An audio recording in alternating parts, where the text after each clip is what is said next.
Paris, 16e arrondissement, c'est dans ce petit hôtel particulier de l'avenue Suchet qu'est installée Madame l'ambassadeur. Il y a encore quelques mois, Sophie Thévenoud travaillait au sein du gouvernement princier en charge des finances et de l'économie, accréditée auprès du président de la République française depuis décembre 2011. C'est donc une femme qui assure cette délicate fonction de représentation diplomatique. Oui, mais enfin, vous savez, je ne suis pas toute seule dans cette ambassade. Je suis bien entourée. J'ai quand même une équipe qui fait marcher les choses. Hein. Heureusement, ça ne dépend pas de l'ambassadeur.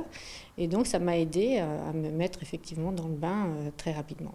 À ses côtés, 3 diplomates monégasques et bientôt 4 puisqu'un recrutement est en cours. En tout, l'ambassade de Monaco à Paris, ce sont une quinzaine de personnes qui contribuent à son fonctionnement. Les missions sont multiples, assurer un lien permanent entre Paris et Monaco, aider les ressortissants monégasques dans leur démarche en France, et de par son positionnement, Paris est une ambassade singulière au sein du réseau diplomatique de la principauté.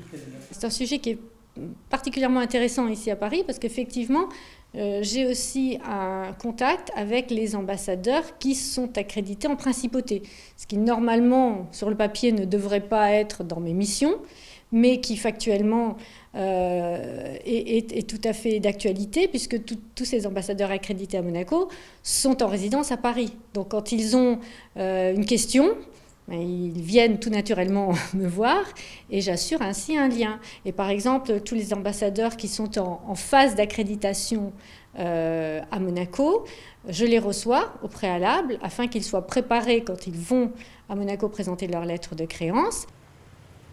Dans cette ambassade, le prince souverain dispose d'un appartement et d'un bureau particulier. C'est en 1977 que le prince régnier rachète cet immeuble au propriétaire d'alors, la famille Dassault, un bâtiment qui a eu visiblement plusieurs vies. Ce qui est intéressant, c'est de savoir qu'avant c'était l'ambassade de Syrie, où il y a eu un attentat. Mais depuis, ça s'est pacifié, depuis que Monaco est dans cet immeuble. À Paris, Monaco est représenté par 2 femmes hauts diplomates, Sophie Thévenoud donc, mais aussi Yvette Lambin-Berty, déléguée permanente auprès de l'UNESCO.